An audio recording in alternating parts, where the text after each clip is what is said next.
Hello guys, so basketball update. So dalawa yung ating topic ngayon. Una yung MPBL player na pinatawan ng ban sa liga kung saan ay nanuntok siya ng isang player na grabe yung nangyari sa player na yon.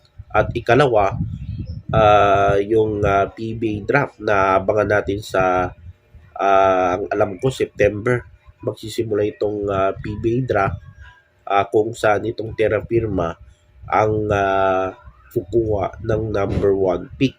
So, una natin yung itong MPBL, no?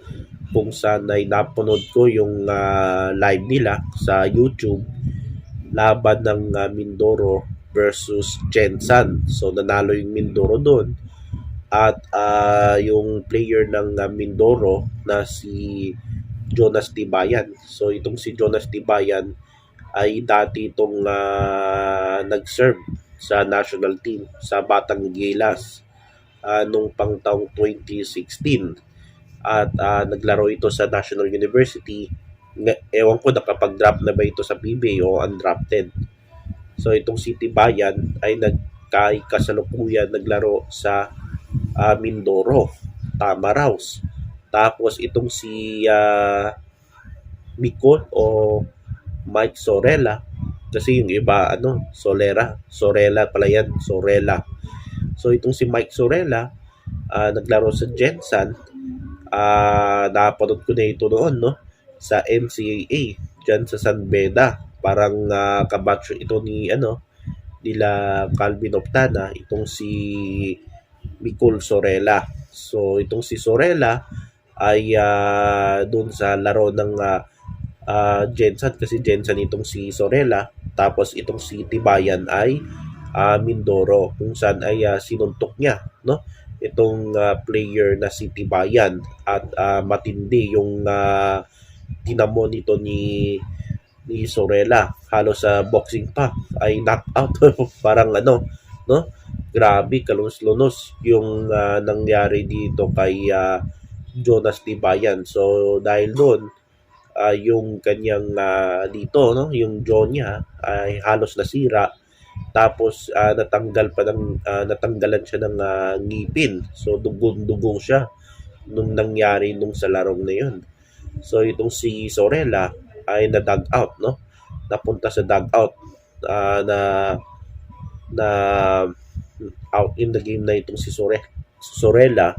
Tapos pagkatapos yun sa game na yon ay itong si Sorella ay pinatawan na siya ng lifetime ban sa MPBL plus 200,000 ng multa. So merong mga fans ang nagsasabi na hindi sapat yung 200,000 pesos plus yung lifetime ban. Ang dapat daw sa kanya ay ipakulong itong si Sorella at kasuhan. So yan yung suggestion ng mga ibang fans, no? Yung ilang fans ng basketball, lalo na yung MPBL, kasi grabe yung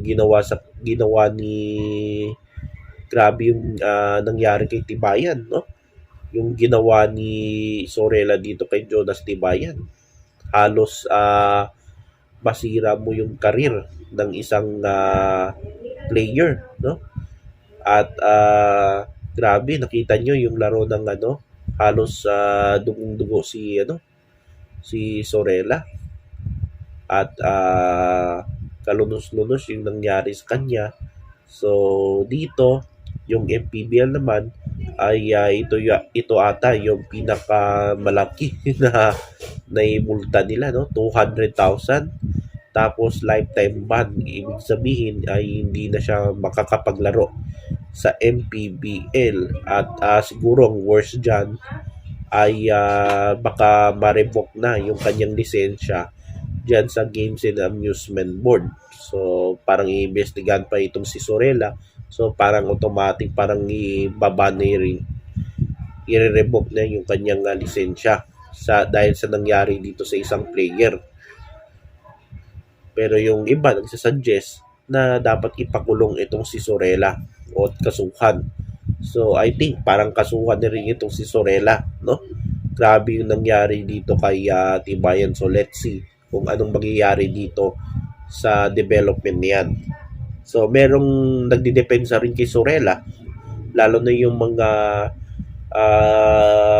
kasama niya noong naglaro siya sa college sa San Beda. So merong ayon dito sa isang coach ay itong si Sorella ay hindi naman ito, no? Hindi naman ito bad boy, no? Parang enforcer o di kaya parang bad boys ng kanilang team. Sabi nila itong si Sorella ay mabait at tahimik daw itong si Sorella. So introvert pala itong si Sorella, no? Intro voice. At hindi ito nangaaway ng player. Pero may nakita ko na YouTube ata yun, naglalaro si Sorella sa San Beda sa NCAA na nakikipag-away ito sa mga player, no? One time nakikipag-away sa mga player itong si Sorella at merong mga nagsasabi, no, ng mga fans sa mga laro sa MPBL.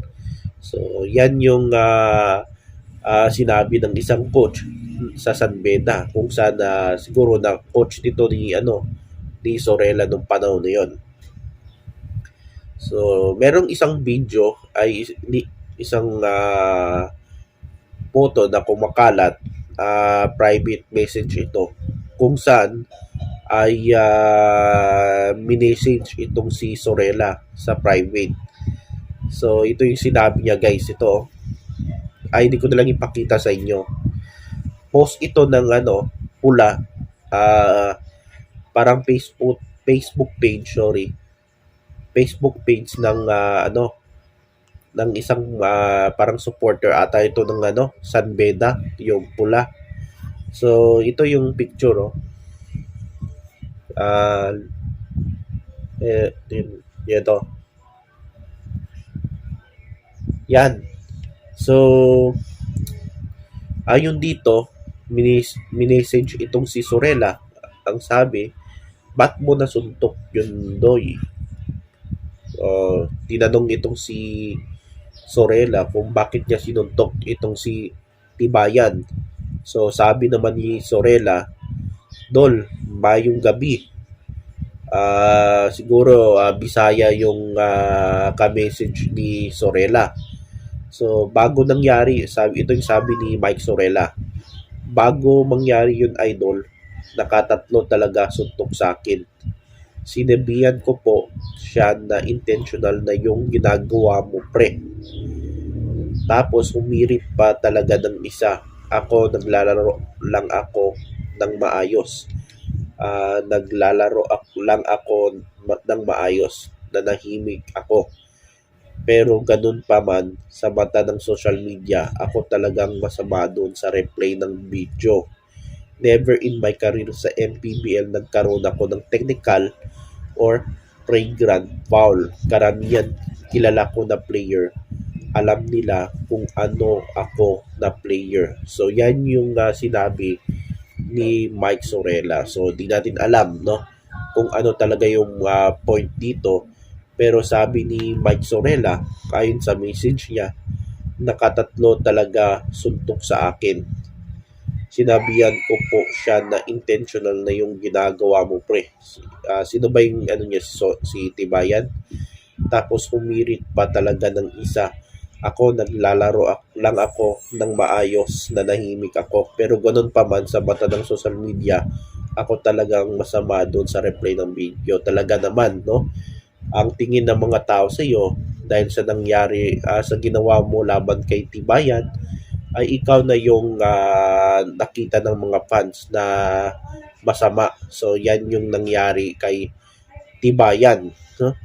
So yan yung niya, yung kanyang katwiran. So kung nasa kanila na yon, no, kung sino talaga yung nagsasabi ng totoo, kung nagsasabi ng totoo itong si Sorella or talagang nagpapalusot lang ito. So yan yung alamin natin sa mga susunod pang mga araw. So punta naman tayo dito sa PBA, kung saan ay sa September na magsisimula itong rookie draft sa season 50 kasi ang pagbubukas ng PBA ay sa Oktubre. So sa PBA draft, so itong Terra Firma Jeep ang siguradong kukuha ng number 1 pick. So sino pa yung mga, so sa ngayon wala pa tayong mga kilalang player na or yung mga notable na players na nag-a-apply, no, to join the PBA draft. So yung pinapakita lang sa mga post ay ito, yung mga kumpirma na sasama sa draft. Mostly mga naglalaro sa MPBL, from UAP or NCAA, naglalaro ngayon sa MPBL. So ito guys, yung mga kumpirma na: Wilfried Nado, di ko kilala yan. Phil Am, 23 years old, guard. Mario Barasi, na naglalaro sa Basilan, MPBL. Reg Gabat, na San Sebastian, ngayon naglalaro sa Zamboanga. Tapos Joshua Yero, Adamson, naglalaro sa Quezon. Tapos LJ Gonzalez, so nakita ko na itong maglaro, no, sa FEU. 26 years old, no, at naglalaro ngayon sa Quezon. So ito pa yung mga kumpirmado na sasama dito sa rookie draft at baka sakali na makapasok sa mga PBA teams. So ang sigurado tayo: number 1, Terra Firma; number 2, Phoenix; number 3, Blackwater; number 4, Northport; number 5, NLEX. So yun yung talagang sigurado na yung placing dyan sa rookie draft, kasi itong Terra Firma ang pinaka-worst team na may 2-21 record ata ito, no? Win-loss record itong Terra Firma. So ayon dito sa balita, hindi nila susukuan yung number 1 pick. So let's see kung talagang tutuparin ng Terra Firma yung kanilang sinasabi na hindi nila susukuan yung number 1 pick. So yan yung, kasi itong PBA draft guys, yan yung aabangan natin, lalo na itong Terra Firma, kasi sila yung kukuha ng number 1 pick. So yan yung aabangan natin, no? At di pa natin alam kung sino talaga yung kasi wala pang mga notable na player na papasok, kumpirmado na papasok sila sa draft. Merong bagong rule, yung PBA, na pinag-uusapan online. Ito yung 3-year ban rule, no? Kung saan ang maapektuhan ay yung mga players na naglalaro overseas at maging sa ibang liga dito, yung MPBL o di kayo yung Super Liga, Pinoy Liga ba yon? So yun ang maaaring maapektuhan kung na-drop ka sa PBA. Halimbawa, pero nag-decide ka na gusto mo maglaro, no, sa ibang liga muna bago yung siguro hindi nagkasundo, no, sa terms, no, sa offer. So maaari yan maapektuhan dyan sa 3-year ban rule ng PBA. Pero itong mga aspirants, yung mga halimbawa galing college, no, o hindi naman sila maapektuhan dito, no, diyan sa bagong rule ng PBA. So pwede pa sila, no, eligible sila for kung gusto nila na magpa-drop sa PBA this year. So yan, abangan natin yan guys, yung mga developments. At ang mas aabangan ko dito yung draft pick ng Terra Firma, kasi sa amin ng Terra Firma hindi nila susukuan itong number 1 pick. So let's see kung tutuparin nila yung pangako nila o di kaya ay iti-trade na naman, no, magsaswap na naman sila sa other. Pero ang alam ko yung mga bawal sila mag-trade, no, ang number 1 pick bawal mag-trades. Mag-trade papunta doon sa mga malalaking teams, lalo na yung winning teams, no, from last season. So kung pwede sila mag-trade, halimbawa, no, kung gusto nila i-trade yung number 1 pick nila, pwede nilang i-trade. Pwede Blackwater, pwede Northport, pwede Phoenix. So nasa kanila na yan kung anong gagawin nila dyan sa number 1 pick overall, kasi sila yung pinaka-worst in the season 49 ng PBA. So yan yung abangan natin, itong Terra Firma at yung PBA draft na gaganapin baka September na ito, no? So yun guys ang ating basketball update. So una, pinag-usapan natin yung MPBL player na naban, at pangalawa itong PBA draft. So kita-kits sa next video.